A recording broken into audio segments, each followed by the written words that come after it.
All right, we are going to talk today about irony. It's a contrast between what appears to be true or what is expected and what turns out to be true. Sorry about that. A little bit of Bee Gees there just to kind of get you going. Now you can get your laughs out. It is actually number 26 on the English periodic table. What is irony? Well, we can talk about verbal irony, and it's the most common form. What is said is the opposite of what is meant. For example, it's pouring outside and someone says, it's just a little wet out there. Be verbal irony. The ironic understatement, usually de emphasizing the facts so drastically that the intended meaning to the reader is clear or the listener is clear.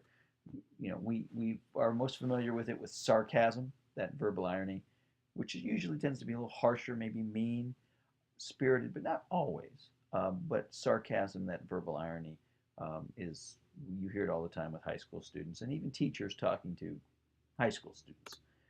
Then we have situational irony, where the character or a reader expects one thing to happen, but something else, usually the opposite, happens instead. So, you break a date with your girlfriend because you want to get away from her and you want to spend the time with the guys, and you go to the concession stand at the ball game and you run into your girlfriend who is with another guy.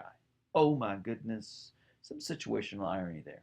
Might even be more situationally ironic if you wanted to get away from your girlfriend.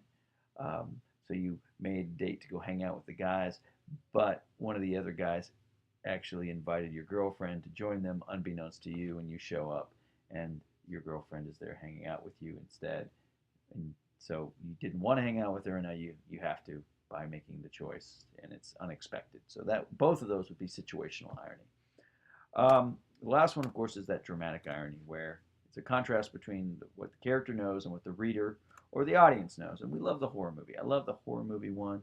You and the rest of the audience know that the teenagers are going to go walking into the woods at night, and they think that a midnight stroll would be romantic, and you know they're going to be killed.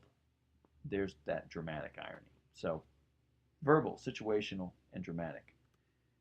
Now, what is this? Struggling with stubborn plastic packages.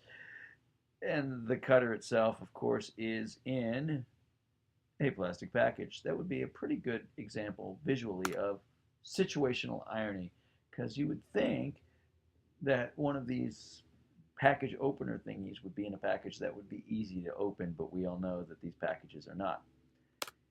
Now, what is this? Father looks at his son and says, it's too bad they don't give a grade for courage. You get an A for bringing this thing home, because it must have been a really bad report card. Obviously, the father is being rather ironic in his speech, and thus the verbal irony, because what he really means is, son, you're grounded till the end of time for these grades. And what is this? In Romeo and Juliet, Romeo finds Juliet in deep drugged slumber, assumes that she's dead, and he kills himself ignorantly before Juliet wakes up and discovers her dead lover and kills herself. We know the whole time that she's not dead. That would be an example of dramatic irony. So we have, of course, situational, verbal, and dramatic. Hopefully, you can identify all three of these and maybe come up with examples of your own. The end. No irony there, because we are done.